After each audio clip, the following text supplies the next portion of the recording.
নমস্কার শ্রোতৃবন্ধুগণ, আপনাদের সকলকে জানাই আন্তরিক স্বাগত। আজ আমরা শ্রবণ করতে চলেছি শ্রী শ্রী রামকৃষ্ণ কথামৃত শ্রীমকথিত মাস্টারমশাই মহেন্দ্রনাথ গুপ্ত, যিনি শ্রীম নামে পরিচিত। তাঁর সরল অথচ গভীর ভাষায় লিপিবদ্ধ হয়েছে ঠাকুর শ্রী রামকৃষ্ণের অমৃতবাণী। এই কথামৃত কেবল শোনার বিষয় নয়, এটি অনুভবের, উপলব্ধির আর অন্তরকে শুদ্ধ করার এক অনন্য সাধনা। প্রতিটি কথায় রয়েছে ভক্তির স্পর্শ, জীবনের দিশা আর ঈশ্বর প্রাপ্তির সহজ পথ। তাই আসুন, মনকে শান্ত করে সমস্ত ব্যস্ততা দূরে রেখে আমরা প্রবেশ করি এই অমৃত স্রোতে। আজ যারা আমার চ্যানেলে নতুন শ্রোতা, তারা ভালো লাগলে চ্যানেলটি সাবস্ক্রাইব করে বেল আইকন ক্লিক করে অল অপশানটা সিলেক্ট করে দেবেন প্লিজ। আজ নবম খণ্ড, শ্রীযুক্ত জয়গোপাল সেনের বাড়িতে শুভাগমন, প্রথম পরিচ্ছেদ। ইংরেজি 28শে নভেম্বর 1883 খ্রিস্টাব্দ। আজ বেলা 4:05টার সময় শ্রীরামকৃষ্ণ শ্রীযুক্ত কেশবচন্দ্র সেনের কমলকুটির নামক বাটিতে গিয়াছিলেন। কেশব পীড়িত, শীঘ্রই মর্তধাম ত্যাগ করিয়া যাইবেন। কেশবকে দেখিয়া রাত্রি 7টার পর মাথা ঘষা গলিতে শ্রীযুক্ত জয়গোপালের বাটিতে কয়েকটি ভক্ত সঙ্গে ঠাকুর আগমন করিয়াছেন। ভক্তেরা কত কি ভাবিতেছেন।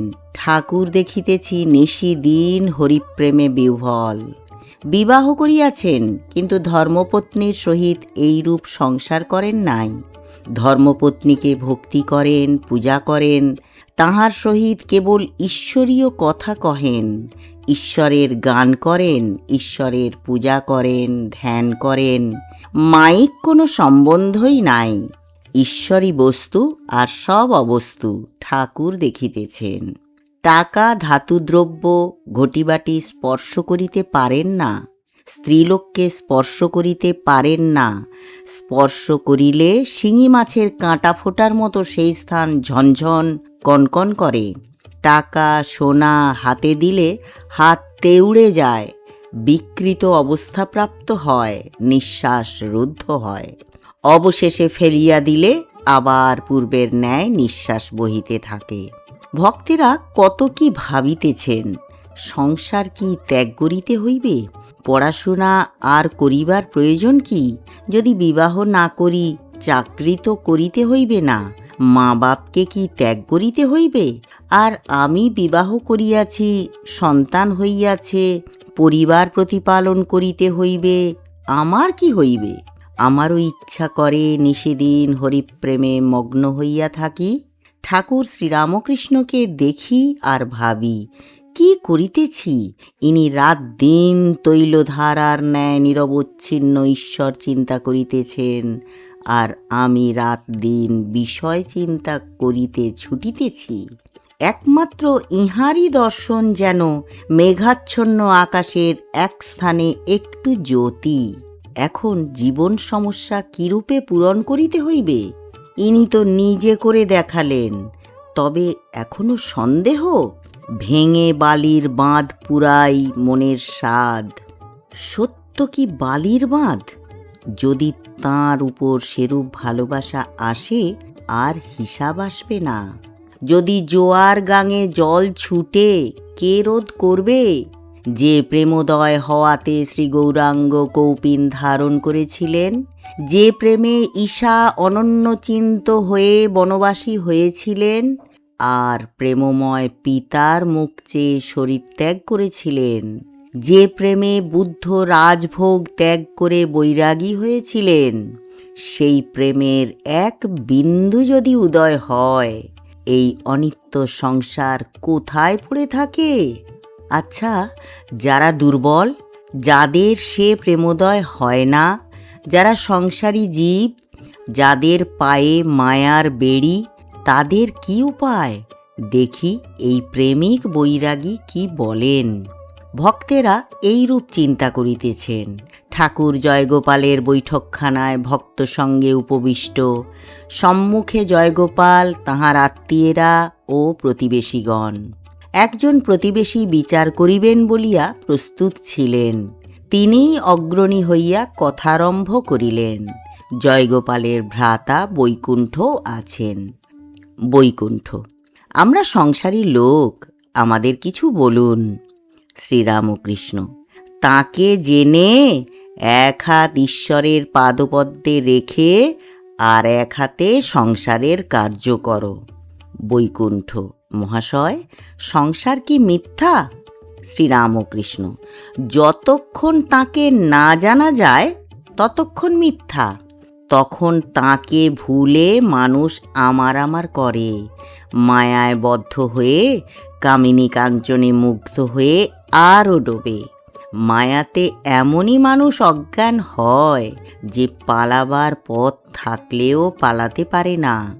একটি গান আছে, এমনই মহামায়ার মায়া রেখেছে কি কুহক করে, ব্রহ্মা বিষ্ণু অচৈতন্য জীবে কি জানিতে পারে। বিল করে ঘুনি পাতে, মিন প্রবেশ করে তাতে, গতায়াতের পথ আছে তবু মিন পালাতে নারে। গুটি পোকায় গুটি করে পালালেও পালাতে পারে, মহামায়ায় বদ্ধ গুটি আপনার নালে আপনি মরে। তোমরা তো নিজে নিজে দেখছো সংসার অনিত্য। এই দেখো না কেন, কত লোক এলো গেল, কত জন্মালো, কত দেহত্যাগ করলে, সংসার এই আছে এই নাই, অনিত্য। যাদের এত আমার করছো চোখ বুঝলেই নাই। কেউ নাই, তবু নাতির জন্য কাশি যাওয়া হয় না। আমার হারুর কি হবে? গতায়াতের পথ আছে তবু মিন পালাতে নারে। গুটি পোকা আপন নালে আপনি মরে, এরূপ সংসার মিথ্যা, অনিত্য। প্রতিবেশী: মহাশয়, এক হাত ঈশ্বরে আর এক হাত সংসারে রাখবো কেন? যদি সংসার অনিত্য, এক হাতই বা সংসারে দিব কেন? শ্রীরামকৃষ্ণ: তাকে জেনে সংসার করলে অনিত্য নয়। গান শোনো, মন রে কৃষি কাজ জানো না, এমন মানব জমিন রইল পতিত, আবাদ করলে ফলতো সোনা। কালী নামে দাওরে বেড়া, ফসলে তছরূপ হবে না। সে যে মুক্ত কেশির শক্ত বেড়া, তার কাছেতে জম ঘেঁষে না। অদ্য কিংবা শতাব্দান্তে বাজাপ্ত হবে জানো না, এখন আপন এক তারে চুটিয়ে ফসল কেটে নে না। গুরুদত্ত বীজ রোপণ করে ভক্তি বাড়ি সেঁচে দে না। একা যদি না পারিস মন, রামপ্রসাদকে সঙ্গে নে না। দ্বিতীয় পরিচ্ছেদ। শ্রীরামকৃষ্ণ: গান শুনলে? কালী নামে দেওরে বেড়া, ফসলে তছরূপ হবে না। ঈশ্বরের শরণাগত হও, সব পাবে। সে যে মুক্তকেশীর শক্ত বেড়া, তার কাছেতে জম ঘেঁষে না। শক্ত বেড়া, তাকে যদি লাভ করতে পারো, সংসার অসার বলে বোধ হবে না। যে তাকে জেনেছে সে দেখে যে জীবজগৎ সে তিনিই হয়েছেন। ছেলেদের খাওয়াবে যেন গোপালকে খাওয়াচ্ছ। পিতামাতাকে ঈশ্বর ঈশ্বরী দেখবে ও সেবা করবে। তাকে জেনে সংসার করলে বিবাহিতা স্ত্রীর সঙ্গে প্রায় ঐহিক সম্বন্ধ থাকে না। দুজনেই ভক্ত, কেবল ঈশ্বরের কথা কয়, ঈশ্বরের প্রসঙ্গ লয়ে থাকে, ভক্তের সেবা করে। সর্বভূতে তিনি আছেন, তাঁর সেবা দুজনে করে। প্রতিবেশী: এরূপ স্ত্রী পুরুষ তো দেখা যায় না। শ্রীরামকৃষ্ণ: আছে, অতি বিরল। বিষয়ী লোকেরা তাদের চিনতে পারে না। তবে এরূপটি হতে গেলে দুজনেরই ভালো হওয়া চাই। দুজনেই যদি সেই ঈশ্বর আনন্দ পেয়ে থাকে, তাহলেই এটি সম্ভব হয়। ভগবানের বিশেষ কৃপা চাই, না হলে সর্বদা অমিল হয়। একজনকে তফাতে যেতে হয়, যদি না মিল হয় তাহলে বড় যন্ত্রণা। স্ত্রী হয়তো রাত দিন বলে, বাবা কেন এখানে বিয়ে দিলে, না খেতে পেলুম, না বাচ্চাদের খাওয়াতে পারলুম, না পড়তে পেলুম, না বাচ্চাদের পড়াতে পেলুম, না একখানা গয়না, তুমি আমায় কি সুখে রেখেছ। চক্ষু বুজে ঈশ্বর ঈশ্বর করছেন, ওসব পাগলামি ছাড়ো। ভক্ত, এসব প্রতিবন্ধক আছে, আবার হয়তো ছেলেরা অবাধ্য, তারপর কত আপদ আছে। তবে মহাশয় উপায় কি? শ্রীরামকৃষ্ণ, সংসারে থেকে সাধন করা বড় কঠিন, অনেক ব্যাঘাত, তার তোমাদের বলতে হবে না। রোগ শোক দারিদ্র, আবার স্ত্রীর সঙ্গে মিল নাই, ছেলে অবাধ্য মূর্খ গোঁয়ার। তবে উপায় আছে, মাঝে মাঝে নির্জনে গিয়ে তাকে প্রার্থনা করতে হয়, তাকে লাভ করবার জন্য চেষ্টা করতে হয়। প্রতিবেশী, বাড়ি থেকে বেরিয়ে যেতে হবে? শ্রীরামকৃষ্ণ, একেবারে নয়, যখন অবসর পাবে কোনো নির্জন স্থানে গিয়ে 1 দিন 2 দিন থাকবে, যেন কোনো সংসারের সঙ্গে সম্বন্ধ না থাকে, যেন কোনো বিষয়ী লোকদের সঙ্গে সাংসারিক বিষয় লয়ে আলাপ না করতে হয়, যেন নির্জনে বাস হয়, নির্জনে বাস নয় সাধুসঙ্গ। প্রতিবেশী, সাধু চিনব কেমন করে?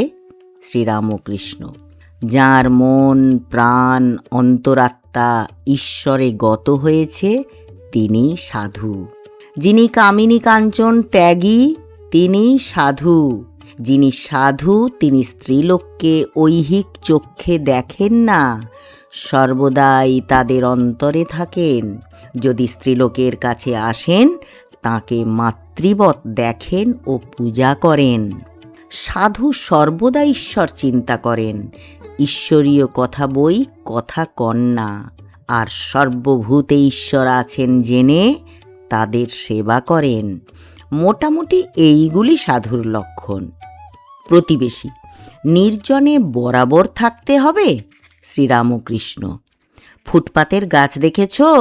যতদিন চারা ততদিন চারিদিকে বেড়া দিতে হয়, না হলে ছাগল গরুতে খেয়ে ফেলবে। গাছের গুঁড়ি মোটা হলে আর বেড়ার দরকার নাই, তখন হাতি বেঁধে দিলেও গাছ ভাঙবে না। গুঁড়ি যদি করে নিতে পারো আর ভাবনা কি, ভয় কি? বিবেক লাভ করবার চেষ্টা আগে করো। তেল মেখে কাঁঠাল ভাঙো, হাতে আঠা জড়াবে না। প্রতিবেশী, বিবেক কাকে বলে? শ্রীরামকৃষ্ণ, ঈশ্বর সৎ আর সব অসৎ, এই বিচার। সৎ মানে নিত্য, অসৎ অনিত্য। যার বিবেক হয়েছে সে জানে ঈশ্বরই বস্তু আর সব অবস্তু। বিবেক উদয় হলে ঈশ্বরকে জানবার ইচ্ছা হয়। অসৎকে ভালোবাসলে যেমন দেহসুখ, লোকমান্য, টাকা এইসব ভালোবাসলে ঈশ্বর যিনি সৎস্বরূপ তাকে জানতে ইচ্ছে হয় না। সদসৎ বিচার এলে তবে ঈশ্বরকে খুঁজতে ইচ্ছা করে। শোনো, একটা গান শোনো। আয় মন বেড়াতে যাবি, কালীকল্পতরু মূলের এমন চারি ফল কুড়ায়ে পাবি। প্রবৃত্তি নিবৃত্তি যায়া নিবৃত্তিরে সঙ্গে লবি, ওরে বিবেক নামে তার বেটা তত্ত্ব কথা তাই শুধাবি। সূচি অসুচিরে লয়ে দিব্য ঘরে কবে শুবি। যখন 203 পীড়িত হবে তখন শ্যামা মাকে পাবি। অহংকার অবিদ্যা তোর পিতা মাতায় তাড়িয়ে দিবি। যদি মোহ গর্তে টেনে লয় ধৈর্য খোঁটা ধরে রবি। ধর্মাধর্ম দুটো অজাত তুচ্ছ খোঁটায় বেঁধে থুবি। যদি না মানে নিষেধ তবে জ্ঞান খড়গে বলি দিবি। প্রথম ভার্যার সন্তানেরে দূর হতে বুঝাইবি।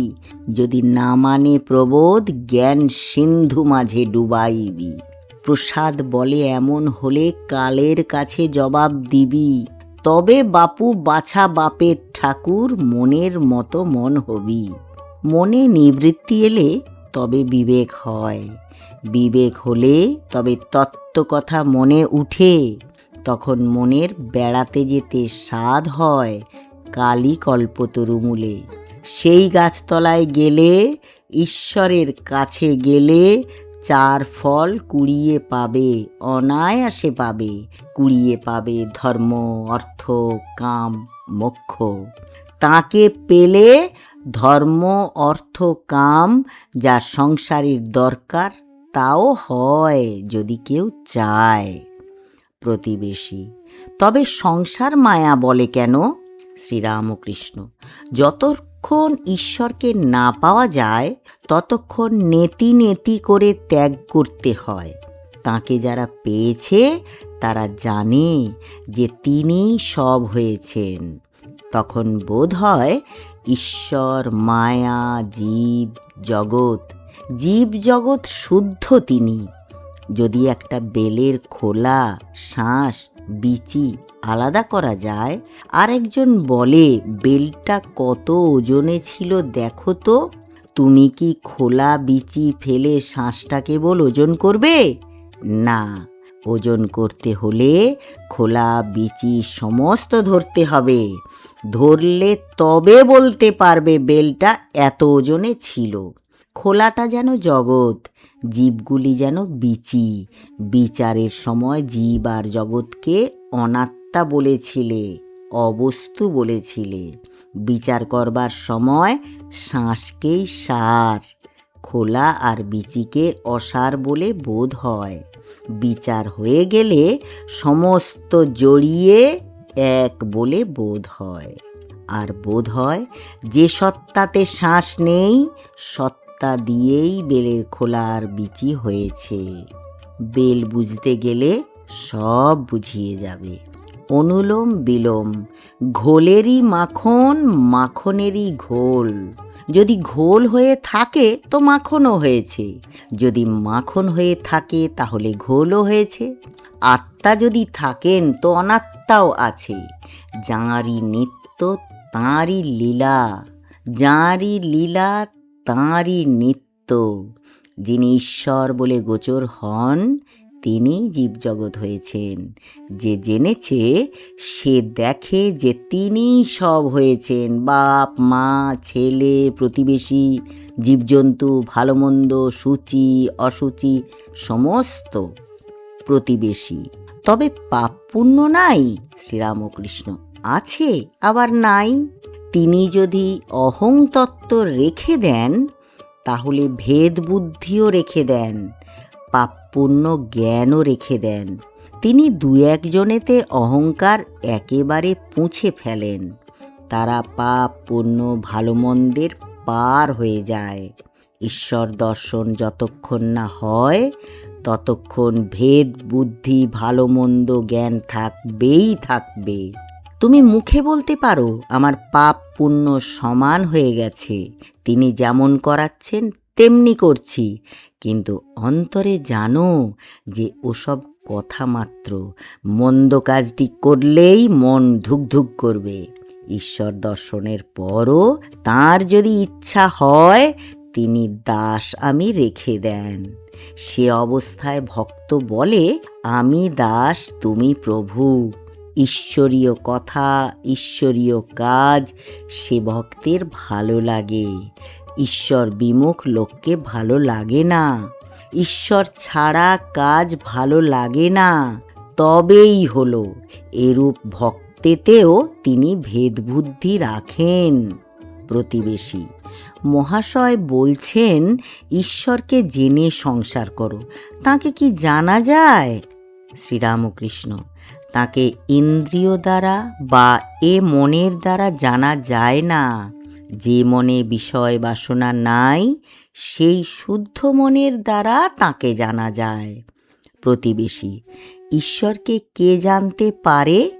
শ্রীরামকৃষ্ণ: ঠিক কে জানবে? আমাদের যতটুকু দরকার ততটুকু হলেই হলো। আমার এক পাতকুয়া জলের কি দরকার? এক ঘটি হলেই খুব হলো। চিনির পাহাড়ের কাছে একটা পিঁপড়ে গিয়েছিল, তার সব পাহাড়টার কি দরকার? একটা দুটো দানা হলেই হেউ ঢেউ হয়। প্রতিবেশী: আমাদের যে বিকার এক ঘটি জলে হয় কই, ইচ্ছা করে ঈশ্বরকে সব বুঝে ফেলি। শ্রীরামকৃষ্ণ: তা বটে, কিন্তু বিকারের ঔষধও আছে। প্রতিবেশী: মহাশয়, কি ঔষধ? শ্রীরামকৃষ্ণ: সাধু সঙ্গ, তাঁর নাম গুণগান, তাঁকে সর্বদা প্রার্থনা। আমি বলেছিলাম, মা, আমি জ্ঞান চাই না, এই নাও তোমার জ্ঞান, এই নাও তোমার অজ্ঞান। মা, আমায় তোমার পাদপদ্মে কেবল শুদ্ধা ভক্তি দাও, আর আমি কিছুই চাই নাই। যেমন রোগ তার তেমনি ঔষধ। গীতায় তিনি বলেছেন, হে অর্জুন, তুমি আমার শরণ লও, তোমাকে সব রকম পাপ থেকে আমি মুক্ত করব। তাঁর শরণাগত হও, তিনি সুবুদ্ধি দেবেন, তিনি সব ভার লবেন। তখন সব রকম বিকার দূর হয়ে যাবে। এ বুদ্ধি দিয়ে কি তাকে বুঝা যায়? 1 সের ঘটিতে কি 4 সের দুধ ধরে? আর তিনি না বুঝালে কি বুঝা যায়? তাই বলছি, তাঁর শরণাগত হও, তাঁর যা ইচ্ছা তিনি করুন, তিনি ইচ্ছাময়। মানুষের কি শক্তি আছে? ধন্যবাদ।